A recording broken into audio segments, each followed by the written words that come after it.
श्रद्धयाग्निः समिध्यते श्रद्धया हूयते हविः श्रद्धां भगस्य मूर्धनि वचसा वेदयामसि।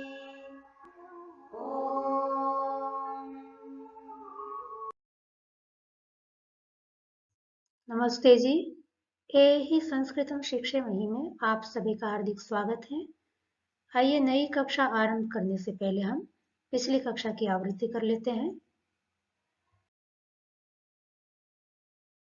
पिछली कक्षा में हमने अकर्मक धातुओं से उत्पन्न तप्रत्यंत क्रिया का कर्तृवाच्य में किस प्रकार प्रयोग किया जाता है उसको उदाहरण सहित समझा था, और कुछ सकर्मक धातु हैं जिससे तप्रत्यय आने पर निष्पन्न क्रिया का प्रयोग कर्तृवाच्य में किस प्रकार किया जाता है उसको भी हमने उदाहरण सहित समझा था। आइए अब हम अपनी अगली कक्षा की ओर आगे बढ़ते हैं। पिछली कक्षा में कुछ सकर्मक धातुएं देख चुके हैं जिससे तप्रत्यय लाने पर क्रिया का प्रयोग कर्तृवाच्य में भी किया जाता है। कुछ धातुएं शेष थी, उनको पहले देख लेते हैं। धातु है उपपूर्वक आस। इससे तप्रत्यय लाने पर निष्पन्न क्रिया का प्रयोग कर्तृवाच्य में भी किया जा सकता है। उपपूर्वक आस धातु का अर्थ है श्रद्धा से सेवादि करना और उपासना करना। इस अर्थ में भी उपपूर्वक आस धातु का ही प्रयोग होता है। वाक्य है, बेटी ने बीमार माता पिता की श्रद्धा से सेवा की। श्रद्धा से सेवा की किसने? बेटी ने। तो इस वाक्य में क्रिया का संबंध कर्ता के साथ है, अतः वाक्य कर्तृवाच्य का है। कर्तृवाच्य में कर्ता का अनुवाद करने के लिए प्रथमा विभक्ति का प्रयोग करेंगे। बेटी को संस्कृत में पुत्री कहते हैं। दीर्घ इकारांत स्त्रीलिंग प्रातिपदिक है। संख्या में एक होने से एकवचन का प्रयोग करेंगे। श्रद्धा से सेवा की इस भूतकाल की क्रिया का अनुवाद करने के लिए उपपूर्वक आस धातुक तप्रत्यंत क्रिया उपासित अथवा उपपूर्वक आस धातुक तवतु प्रत्यंत क्रिया उपासितवत का प्रयोग करेंगे। कर्तृवाच्य में क्रिया के लिंग विभक्ति वचन कर्ता के अनुसार होते हैं और यहाँ पर कर्ता में हमने स्त्रीलिंग प्रथमा विभक्ति एक वचन का प्रयोग किया है, अतः क्रिया का अनुवाद करने के लिए भी हम स्त्रीलिंग प्रथमा विभक्ति एक वचन का प्रयोग करेंगे। किसकी सेवा की? बीमार माता पिता की। बीमार माता पिता कर्मकारक हैं। अनुवाद करते समय द्वितीय विभक्ति का प्रयोग करेंगे। यद्यपि संस्कृत में माता का अनुवाद करने के लिए मातृ प्रातिपदिक और पिता का अनुवाद करने के लिए पितृ प्रातिपदिक का प्रयोग किया जाता है, पर जब माता पिता दोनों साथ में ही वाक्य में आ जाएं तब माता पिता का अनुवाद करने के लिए मातृ पितृ दो प्रातिपदिक का प्रयोग नहीं किया जाता, केवल मात्र पितृ प्रातिपदिक का द्विवचन में प्रयोग किया जाता है। तो यहाँ पर भी हम माता पिता का अनुवाद करने के लिए पितृ प्रातिपदिक का द्विवचन में प्रयोग करेंगे। तो पितृ प्रातिपदिक द्वितीय विभक्ति द्विवचन में रूप बनता है पितरौ। बीमार यह माता पिता का विशेषण है। बीमार के लिए संस्कृत में रुग्ण प्रातिपदिक का प्रयोग किया जाता है। विशेष्य माता पिता का अनुवाद करने के लिए हमने पुल्लिंग द्वितीय विभक्ति द्विवचन का प्रयोग किया है, अतः बीमार इसका अनुवाद करने के लिए भी हम पुल्लिंग द्वितीय विभक्ति द्विवचन का प्रयोग करेंगे। तो वाक्य का अनुवाद बनेगा पुत्री रुग्णौ पितरौ उपासिता उपासितवती वा।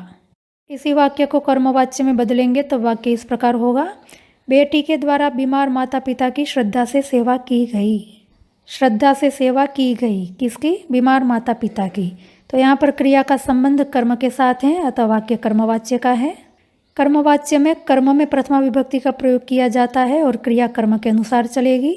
यहाँ पर भी हम माता पिता के लिए पितृ प्रातिपदिक द्विवचन में प्रयोग करेंगे और कर्मकारक होने से प्रथमा विभक्ति का प्रयोग करेंगे और संख्या में दो होने से द्विवचन का प्रयोग करेंगे। विशेषण बीमार का अनुवाद करने के लिए भी रुग्ण प्रातिपदिक में हम पुल्लिंग प्रथमा विभक्ति द्विवचन का प्रयोग करेंगे। क्योंकि कर्म का अनुवाद करने के लिए हमने पुल्लिंग प्रथमा विभक्ति द्विवचन का प्रयोग किया है, अतः श्रद्धा से सेवा की गई इस भूतकाल की क्रिया का कर्मवाच्य में अनुवाद करते समय हम उपपूर्वक आस धातुक तप्रत्यंत क्रिया उपासित में भी पुल्लिंग प्रथमा विभक्ति द्विवचन का प्रयोग करेंगे।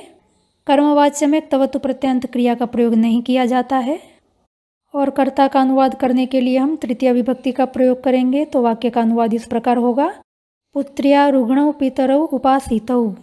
यद्यपि कर्तृवाच्य में भूतकाल की क्रिया का अनुवाद करने के लिए हम लंग लकार का प्रयोग कर सकते हैं, पर आपको अभी तक उपपूर्वक आस धातु के सभी लकारों के रूप किस प्रकार चलते हैं यह नहीं बताया गया है, अतः यहाँ पर कर्तृवाच्य में अनुवाद करते समय हमने लंग लकार का वाक्य का प्रयोग नहीं किया है। आगे सकर्मक धातु है अनुपूर्वक जन। इससे भी त प्रत्यय लाने के बाद निष्पन्न क्रिया का कर्तृवाच्य में प्रयोग किया जा सकता है। अनुपूर्वक जन धातु का अर्थ है के बाद अथवा के पश्चात उत्पन्न होना। आत्मनेपदी धातु है और इसके भी रूप सह धातु के अनुसार ही चलते हैं। पांचों लकारों के प्रथम पुरुष एक वचन के रूप आपके सामने है। अनुजायते, अनुजायताम, अन्वजायत, अनुजायेत, अनुजनिष्यते। इसके अनुरूप ही बाकी के रूप भी आप सह धातु के अनुसार चला सकते हैं। वाक्य है मैं बड़े भाई के बाद पैदा हुई। पैदा हुई कौन? मैं। तो क्रिया का संबंध यहाँ पर कर्ता के साथ है अथवा वाक्य कर्तृवाच्य का है। कर्ता मैं के द्वारा कोई स्त्री को कहा जा रहा है ऐसा मान करके हम वाक्य का अनुवाद करेंगे। और कर्तृवाच्य में कर्ता में प्रथमा विभक्ति का प्रयोग होता है और संख्या में एक होने से एक वचन का प्रयोग करेंगे। तो मैं इसका अनुवाद करने के लिए अस्मद सर्वनाम प्रथमा विभक्ति एक वचन में रूप बनेगा अहम। क्रिया है के बाद पैदा हुई, इसका अनुवाद करने के लिए हम अनुपूर्वक जन धातुक त प्रत्यांत क्रिया अनुजात अथवा अनुपूर्वक जन धातुक तवतु प्रत्यांत क्रिया अनुजातवत दो में से किसी का भी प्रयोग कर सकते हैं। क्योंकि कर्ता का अनुवाद करने के लिए हमने स्त्रीलिंग प्रथमा विभक्ति एक वचन का प्रयोग किया है, अतः क्रिया का अनुवाद करने के लिए भी हम स्त्रीलिंग प्रथमा विभक्ति एक वचन का ही प्रयोग करेंगे। बड़े भाई को संस्कृत में अग्रज कहते हैं, अकारांत पुल्लिंग प्रातिपदिक है, कर्मकारक होने से द्वितीय विभक्ति का प्रयोग होगा। तो वाक्य का अनुवाद होगा अहम अग्रजम अनुजाता अनुजातवती वा।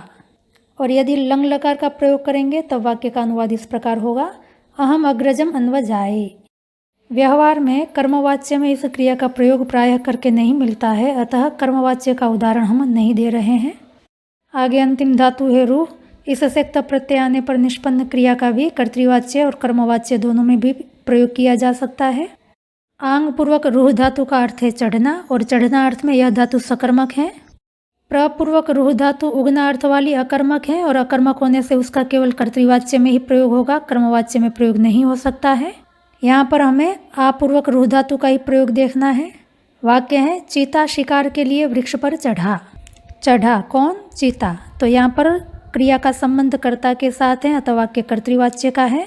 चीते को संस्कृत में चित्रक कहते हैं, अकारांत पुल्लिंग प्रातिपदिक है। कर्ता कारक होने से प्रथमा विभक्ति और संख्या में एक होने से एक वचन का प्रयोग किया जाएगा। चढ़ा इस क्रिया का अनुवाद करने के लिए हम आंग पूर्वक रूह धातुक त प्रत्यांत क्रिया आरूढ़ अथवा आंग पूर्वक रूह धातुक तवतु प्रत्यांत क्रिया आरूढ़वत दो में से किसी का भी प्रयोग कर सकते हैं। कर्तृवाच्य में क्रिया कर्ता के अनुसार चलती है और कर्ता में पुल्लिंग प्रथमा विभक्ति एक वचन का प्रयोग हुआ है, अतः चढ़ा इस भूतकाल की क्रिया का अनुवाद करने के लिए भी हम पुल्लिंग प्रथमा विभक्ति एक वचन का प्रयोग करेंगे। किस पर चढ़ा? वृक्ष पर। तो जिस पर चढ़ा जाता है उसकी भी कर्मकारक संज्ञा होती है, तो वृक्ष यहाँ पर कर्मकारक है। अनुवाद करने के लिए द्वितीय विभक्ति का प्रयोग करेंगे। किसके लिए वृक्ष पर चढ़ा? शिकार के लिए। शिकार को संस्कृत में मृगया कहते हैं, आकारांत स्त्रीलिंग प्रातिपदिक है। के लिए का अनुवाद करने के लिए हम अर्थम शब्द को जोड़ करके भी प्रयोग कर सकते हैं और चतुर्थी विभक्ति का भी प्रयोग कर सकते हैं। वाक्य का अनुवाद होगा चित्रकः मृगयार्थम मृगयायैवा वृक्षम आरूढ़ः आरूढ़वान वा। लंग लकार का प्रयोग करेंगे तब वाक्य का अनुवाद होगा चित्रकः मृगयार्थम मृगयायैवा वृक्षम आरूढ़त। इसी वाक्य का कर्मवाच्य में वाक्य बनेगा चीते के द्वारा शिकार के लिए वृक्ष पर चढ़ा गया। चढ़ा गया किस पर? वृक्ष पर। तो यहाँ पर क्रिया का संबंध कर्म के साथ है, अतः कर्मवाच्य का वाक्य है। क्रिया के लिंग विभक्ति वचन कर्म के अनुसार चलेंगे। कर्म यहाँ पर वृक्ष है। वृक्ष के लिए वृक्ष अकारांत पुल्लिंग प्रातिपदिक प्रथमा विभक्ति एक वचन का प्रयोग होगा, अतः क्रिया चढ़ा गया इसका अनुवाद करने के लिए आंग पूर्वक रूह धातुक त प्रत्यांत क्रिया आरूढ़, इसमें भी हम पुल्लिंग प्रथमा विभक्ति एक वचन का प्रयोग करेंगे। कर्ता का अनुवाद करने के लिए तृतीय विभक्ति का प्रयोग होगा, तो वाक्य का अनुवाद इस प्रकार होगा चित्रकेन मृगयार्थम मृगयायैवा वृक्षः आरूढ़ः। एक और धातु है उसको भी देख लेते हैं। धातु है ज्री। इस सकर्मक धातु से भी त प्रत्यय आने पर निष्पन्न क्रिया का हम कर्तृवाच्य और कर्मवाच्य दोनों में भी प्रयोग कर सकते हैं। अनुपूर्वक ज्री धातु का अर्थ है पीट पीट कर अधमरा कर देना। इसके रूप दो प्रकार चल सकते हैं, एक तो क्री धातु के अनुसार अनुजृणाति और दूसरा शिव धातु के अनुसार अथवा तो पठ धातु के अनुसार अनुजीर्यति। वाक्य है पूजा ने अपने व्यभिचारी पति को पीट पीट कर अधमरा कर दिया। तो पीट पीट कर अधमरा कर दिया किसने? पूजा ने। तो क्रिया का संबंध यहाँ पर कर्ता के साथ है, अथवा वाक्य कर्तृवाच्य का है। पूजा इसका अनुवाद करने के लिए हम पूजा आकारांत स्त्रीलिंग प्रातिपदिक प्रथमा विभक्ति एकवचन का प्रयोग करेंगे। अतः भूतकाल की क्रिया पीट पीट कर अधमरा कर देना, इसका अनुवाद करने के लिए भी हम अनुपूर्वक ज्री धातु त प्रत्यांत क्रिया अनुजीर्ण अथवा अनुपूर्वक ज्री धातु तवतु प्रत्यांत क्रिया अनुजीर्णवत, इसका भी अनुवाद करने के लिए स्त्रीलिंग प्रथमा विभक्ति एकवचन का प्रयोग करेंगे। किसको पीट पीट कर अधमरा किया? पति को। तो पति कर्मकारक है, कर्मकारक होने से अनुवाद करते समय हम द्वितीय विभक्ति का प्रयोग करेंगे। पति के लिए संस्कृत में पति प्रातिपदिक का ही प्रयोग होता है, इकारांत पुल्लिंग प्रातिपदिक है। यद्यपि इकारांत पुल्लिंग प्रातिपदिक के रूप हरि के अनुसार चलते हैं, 13वीं कक्षा में हम हरि के रूप किस प्रकार चलते हैं यह देख चुके हैं, पर पति के रूप थोड़े से अलग चलते हैं, वो आपको बताए नहीं है, PDF में आपको पति के रूप में दे दूंगी। एक बात का हम ध्यान रखेंगे कि पति अंत वाले शब्द जैसे प्रजापति, बृहस्पति, नृपति आदि जो शब्द हैं उनके रूप तो हरि के समान ही चलेंगे, पर जब केवल पति प्रातिपदिक आता है तो पति प्रातिपदिक के रूप हरि से थोड़े से भिन्न चलते हैं, जो आपको PDF में मिल जाएंगे। कैसा पति? व्यभिचारी पति। तो व्यभिचारी यह पति का विशेषण है, अतः व्यभिचारी का भी अनुवाद करने के लिए हम पुल्लिंग प्रातिपदिक द्वितीय विभक्ति एकवचन का प्रयोग करेंगे। व्यभिचारी के लिए संस्कृत में व्यभिचारिन इनंत पुल्लिंग प्रातिपदिक का प्रयोग किया जाएगा, जिसके रूप हम कक्षा 65 में देख चुके हैं। अपना यह भी पति का ही विशेषण है। अपना इसका अनुवाद करने के लिए हम स्वीय विशेषण का भी प्रयोग कर सकते हैं और स्व सर्वनाम का भी प्रयोग कर सकते हैं। तो वाक्य का अनुवाद होगा पूजा स्वम स्वीयम वा व्यभिचारिणम पतिम अनुजीर्णा अनुजीर्णवती वा। लंग लकार का प्रयोग करेंगे तब वाक्य का अनुवाद होगा पूजा स्वम स्वीयम वा व्यभिचारिणम पतिम अन्वजृणात अन्वजीर्यत वा। इसी वाक्य को कर्मवाच्य में इस प्रकार बदला जा सकता है, पूजा के द्वारा अपना व्यभिचारी पति पीट पीट कर अधमरा कर दिया गया। तो अधमरा कर दिया गया कौन? व्यभिचारी पति। तो यहाँ पर क्रिया का संबंध कर्म के साथ है, अतः वाक्य कर्मवाच्य का है। कर्मवाच्य में क्रिया कर्म के अनुसार चलेगी और कर्म में प्रथमा विभक्ति का प्रयोग किया जाएगा, अतः अपना व्यभिचारी पति इसका अनुवाद करने के लिए हम प्रथमा विभक्ति का प्रयोग करेंगे। और पति क्योंकि पुल्लिंग प्रातिपदिक है, अतः क्रिया का अनुवाद करने के लिए हम पुल्लिंग प्रथमा विभक्ति एकवचन का प्रयोग करेंगे और कर्ता में तृतीय विभक्ति का प्रयोग किया जाएगा। तो वाक्य का अनुवाद होगा पूजया स्वः स्वीयः वा व्यभिचारी पति ही अनुजीर्णः। इस प्रकार 3 सकर्मक धातुएं जो हम पिछली कक्षा में देख चुके हैं और 4 आज हमने देखी। इन 7 धातुओं से त प्रत्यय लाने पर निष्पन्न क्रिया का प्रयोग कर्तृवाच्य में भी किया जा सकता है और कर्मवाच्य में तो होता ही है। और भी कुछ सकर्मक धातु हैं पर उनका व्यवहार में ज़्यादा प्रयोग नहीं होता है, इसलिए उसके उदाहरण मैंने नहीं दिए हैं।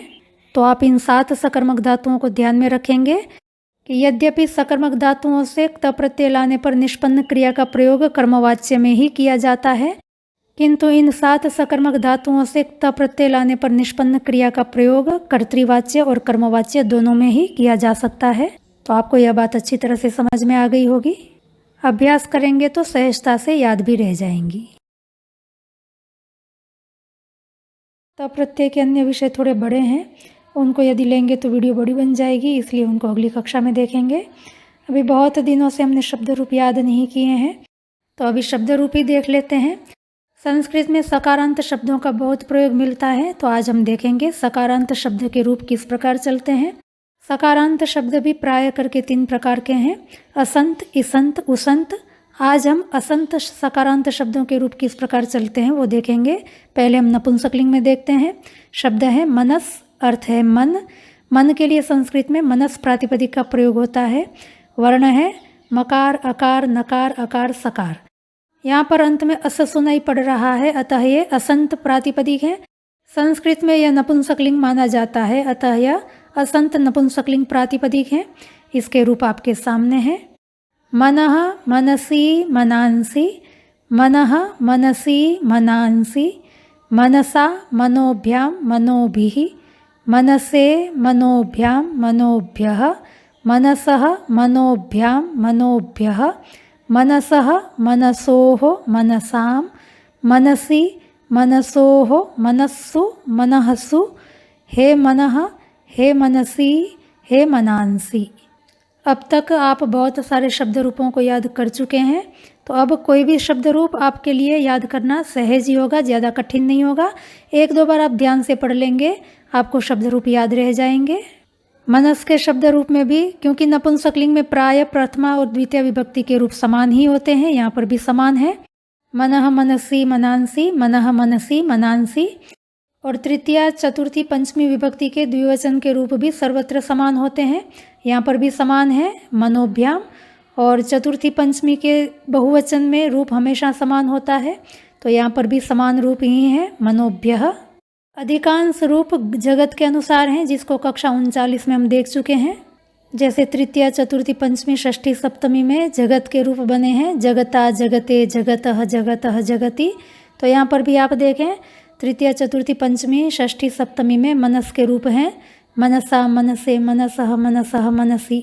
षष्ठी सप्तमी द्विवचन में जगत के रूप हैं, जगतो हो, तो मनस के रूप हैं, मनसो हो। षष्ठी बहुवचन में जगत का रूप है जगताम, तो मनस का रूप है मनसाम। इस प्रकार मनस के रूप भी ज़्यादा कठिन नहीं है, ध्यान से 2-3 बार आप पढ़ लें तो आपको स्वतः याद हो जाएंगे। और असंत नपुंसकलिंग के रूप याद करना बहुत ही आवश्यक है, क्योंकि असंत नपुंसकलिंग अन्य भी कई शब्द हैं जिनका हम संस्कृत व्यवहार में बहुत प्रयोग करते हैं। आइए देखते हैं अन्य असंत नपुंसकलिंग शब्द। पहला है पयस। इसके दोनों ही अर्थ हैं, दूध और पानी, दोनों अर्थ में पयस शब्द का संस्कृत में बहुत प्रयोग मिलता है। दूसरा है अयस, अर्थ है लोहा। अयस्कांत मणि शब्द है, चुंबक के लिए प्रयोग किया जाता है। तो अयस्कांत में जो अयस शब्द है वो लोहे का ही वाचक है, कांत मतलब उसको खींचने वाला। तो लोहे को खींचने वाले लोह चुंबक के लिए संस्कृत में अयस्कांत शब्द का प्रयोग होता है। तो अयस शब्द का भी संस्कृत में बहुधा प्रयोग होता है। वयस का अर्थ है वय, आयु। आगे है यशस अर्थात यश, तेजस अर्थात तेज, ओजस अर्थात ओज, रजस अर्थात धूल। धूल जो छोटी छोटी बारीक हमारे फर्नीचर आदि में जम जाती हैं उसको संस्कृत में रजस कहते हैं। तमस अर्थात अंधेरा, तपस अर्थात तपस्या, सरस अर्थात तालाब, शिरस अर्थात सिर, उरस अर्थात छाती। छाती के लिए संस्कृत में वक्षस प्रातिपदिक का भी प्रयोग होता है। वचस अर्थात बात अथवा तो वचन, नभस अर्थात नभ अर्थात आकाश। इस प्रकार आप देखें कितने सारे असकारांत शब्द हैं नपुंसकलिंग में जिनका हम व्यवहार में बहुत प्रयोग कर सकते हैं। आइए अभ्यास के लिए हम एक शब्द ले लेते हैं वयस। मनस के रूप देखते जाएं और मेरे साथ वयस के रूप बोलते जाएं। वयः वयसी वयांसी, वयः वयसी वयांसी, वयसा वयोभ्याम वयोभिः, वयसे वयोभ्याम वयोभ्यः, वयसः वयोभ्याम वयोभ्यः, वयसः वयसोः वयसां, वयसि वयसोः वयस्सु वयःसु, हे वयः हे वयसी हे वयांसी। सप्तमी विभक्ति बहुवचन में 2 रूप बनते हैं तो हम ध्यान रखेंगे। अन्य शब्दों के रूप भी इसी प्रकार चला करके आप याद कर लें, अत्यंत सरल है, आपको सहजता से याद हो जाएंगे। आइए अब असकारांत पुल्लिंग शब्द भी देख लेते हैं। यद्यपि संस्कृत में असकारांत पुल्लिंग शब्दों का प्रयोग कम है, पर कुछ शब्द हैं जो प्रसिद्ध हैं और कठिन भी नहीं है, जैसे नपुंसकलिंग के रूप है ठीक वैसे ही है, थोड़ा सा ही अंतर है। तो पुल्लिंग असकारांत शब्द हैं चंद्रमस, चंद्रमा इसका अर्थ है। वर्ण है चकार अकार नकार दकार रेफ अकार मकार अकार सकार। तो अंत में यहाँ पर भी अस सुनाई पड़ रहा है, अतः यह असकारांत है और संस्कृत में यह पुल्लिंग शब्द माना जाता है। अतः चंद्रमस प्रातिपदिक असकारांत पुल्लिंग प्रातिपदिक है। रूप इसके आपके सामने है। चंद्रमाः चंद्रमसौ चंद्रमसः, चंद्रमसं चंद्रमसौ चंद्रमसः, चंद्रमसा चंद्रमोभ्यां चंद्रमोभिः, चंद्रमसे चंद्रमोभ्यां चंद्रमोभ्यः, चंद्रमसः चंद्रमोभ्यां चंद्रमोभ्यः, चंद्रमसः चंद्रमसोः चंद्रमसां, चंद्रमसि चंद्रमसोः चंद्रमस्सु चंद्रमहसु, हे चंद्रमः हे चंद्रमसौ हे चंद्रमसः। मनस के रूप आपके सामने हैं, आप मिलान करके देख सकते हैं।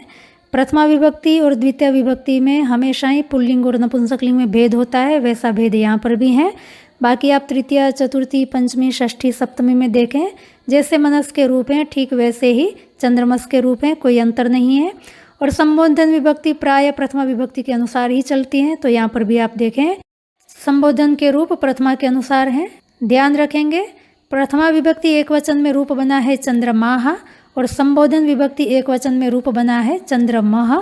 तो आप ये न समझे कि ये मुद्रण दोष हैं, संबोधन में चंद्रमा ही रूप बनेगा और प्रथमा विभक्ति एक वचन में चंद्रमा रूप बनेगा। तो इतना हम ध्यान देंगे। तो इस प्रकार यदि मनस के रूप याद कर लिए हैं तो चंद्रमस के रूप तो स्वतः ही याद हो जाएंगे।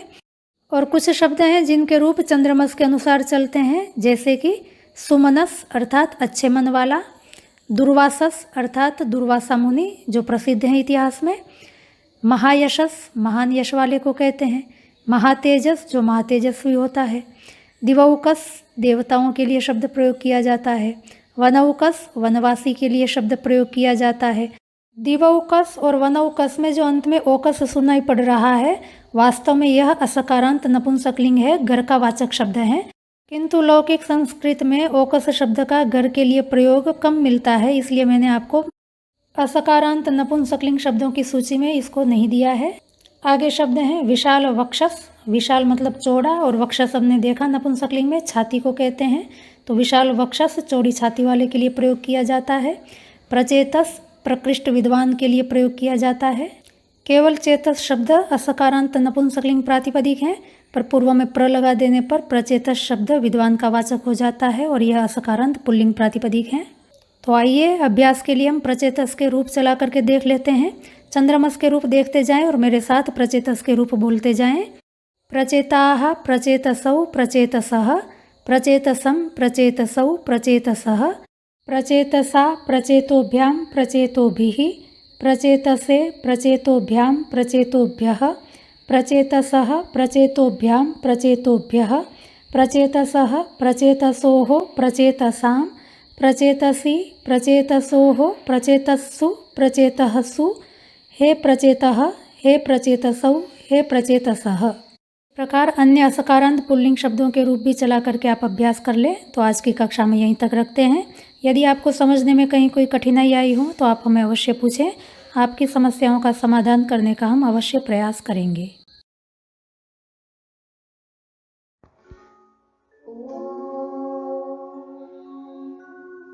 श्रद्धां प्रातर्हवामहे श्रद्धां मध्यं दिनं परि श्रद्धां सूर्यस्य निम्रुचि श्रद्धे श्रद्धापये हनः।